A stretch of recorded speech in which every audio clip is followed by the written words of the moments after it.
What did you do? Made some room for horsepower. Looks a little inappropriate, but it's gonna work. Yeah. Beautiful. How many horsepower do you think it's gonna add? 7. Worth it. Yeah, that looks a little funny. Looks good.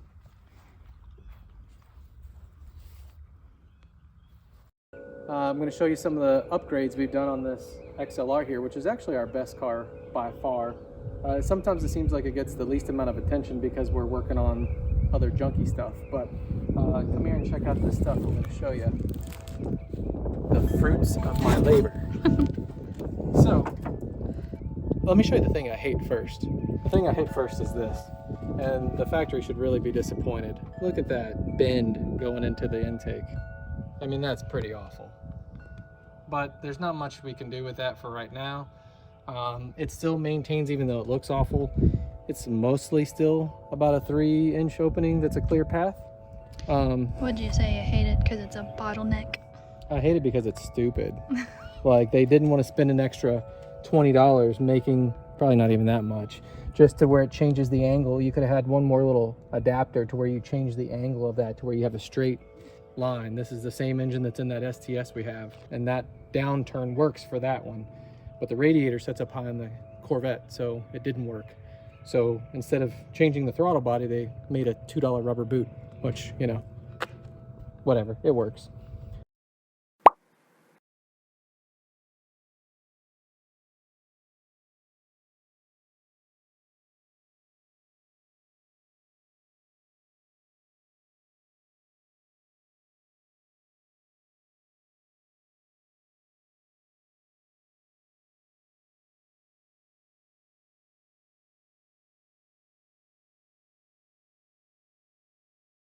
So the biggest thing that we had to do is we had to open up this radiator for better cooling, and we also have to have some sort of air filter accommodation because we removed the shroud like we talked about, because the Corvette gets all its cooling from the bottom.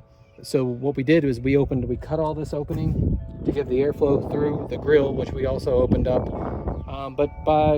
This is the old intake tube off of an STS. I just cut it off right as it was going down. And actually the coupler is actually a gutter adapter that happened to be the exact right diameter. I just cut it and modified it because, you know, that was $6 in today's money. That would have been about $1 a year ago, or 5 years ago. Anyway, so we have this nice little ram air effect here because the grill goes on like this. And of course we got this big nice opening right here.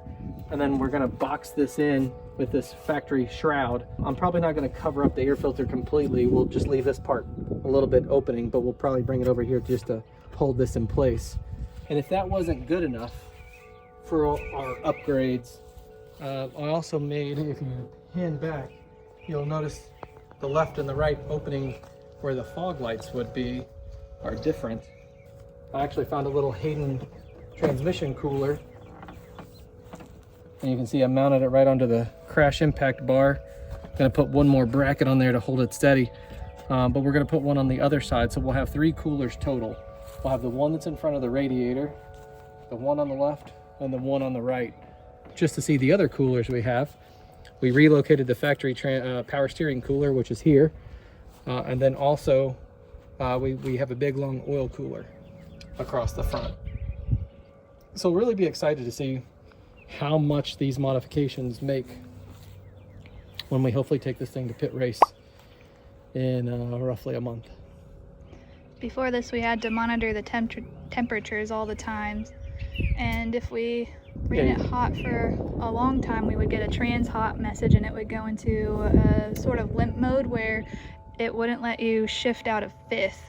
Right, bruh? Yep. So obviously we could manage around that because we could just monitor the temps, but we're trying to win a much higher class than what we're used to, and they all race pretty much at 10/10. So we can't do our traditional reliability, just keep the car running. We have to actually drive it harder.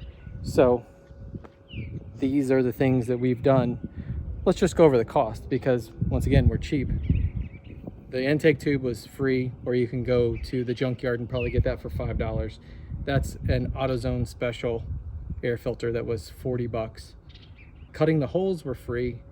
That little transmission cooler down there was, I think, about $50. And that's really it. The oil cooler we got, this came off of Ford, what was it, a Ford Transit? Yeah. The transmission cooler that actually we're using as an oil cooler. I don't know. We got that at the junkyard. The most expensive was the radiator, and that was, yeah, $200. yeah, on eBay.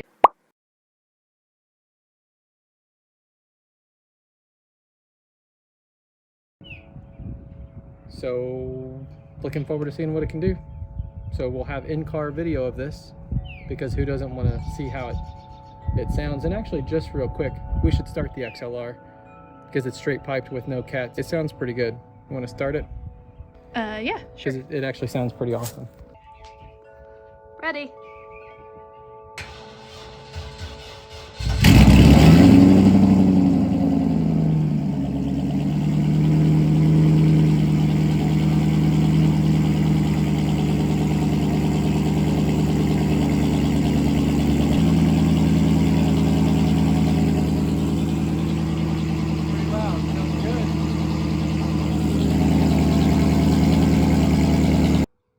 Ready.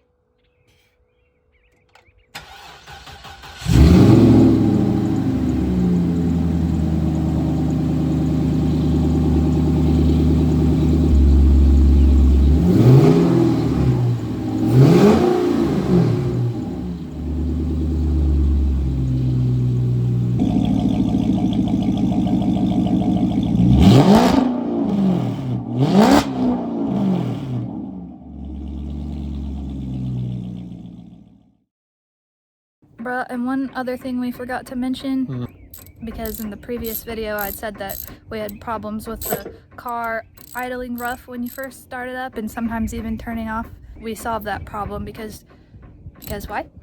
Because they use cheap plastic, so whenever you tighten the hose clamp up, it leaves a gap that sucks air before the intake of the mass airflow sensor. So it wasn't reading right. Yeah, so essentially just a leak, right? Yep. Something easy.